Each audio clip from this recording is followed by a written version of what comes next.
Ikalawang Kabanata. Kaya nga, kung mayroong anumang kasiglahan kay Kristo, kung mayroong anumang kaaliwan ng pag-ibig, kung mayroong anumang pakikisama ng Espiritu, kung mayroong anumang mahinahong awa at habag, ay lubusin ninyo ang aking katuwaan, upang kayo'y mangagkaisa ng pag-iisip, mangagtaglay ng isa ring pag-ibig, na mangagkaisa ng akala at isa lamang pag-iisip, na huwag ninyong gawin ang anuman sa pamamagitan ng pagkakampi-kampi o sa pamamagitan ng pagpapalalo, kundi sa kababaan ng pag-iisip, na ipalagay ng bawat isa ang iba na lalong mabuti kaysa kanyang sarili. Huwag tingnan ng bawat isa sa inyo ang sa kanyang sarili, kundi ang bawat isa naman ay sa iba't iba.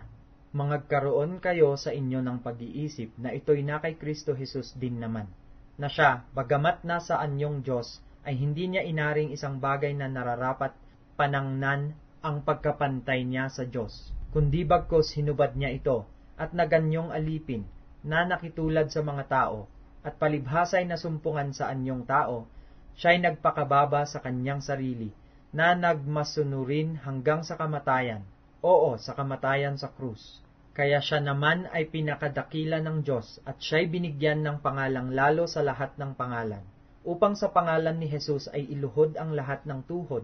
nang nanga sa langit, at nang nanga sa ibabaw ng lupa, at nang nanga sa ilalim ng lupa, at upang ipahayag ng lahat ng mga dila na si Hesukristo ay Panginoon sa ikaluluwalhati ng Diyos Ama. Kaya nga, mga minamahal ko, kung paano ang inyong laging pagsunod na hindi lamang sa harapan ko, kundi bagkus pa ngayong ako'y wala, ay lubusin ninyo ang gawain ng inyong sariling pagkaligtas na may takot at panginginig, sapagkat Diyos ang gumagawa sa inyo maging sa pagnanasa at sa paggawa, ayon sa kanyang mabuting kalooban.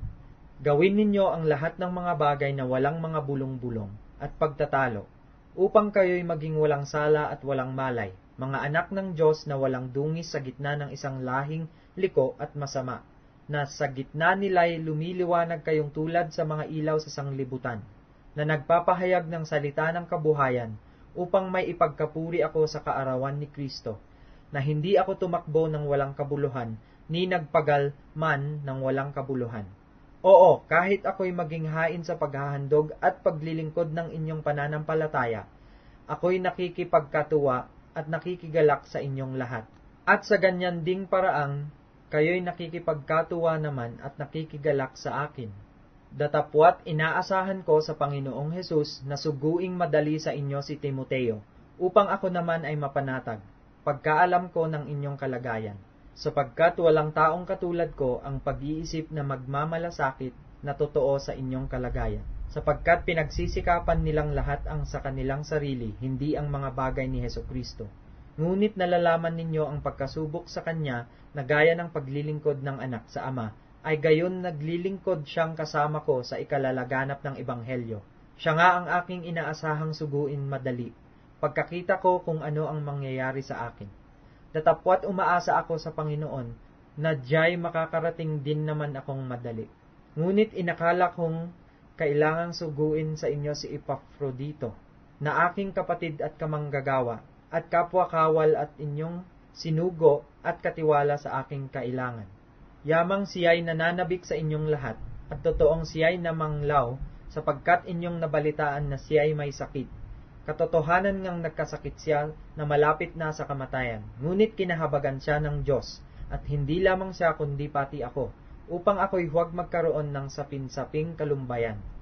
Siya nga'y sinugo kong may malaking pagpipilit, upang, pagkakitang muli ninyo sa Kanya, kayo'y mga galak, at ako'y mabawasan ng kalumbayan.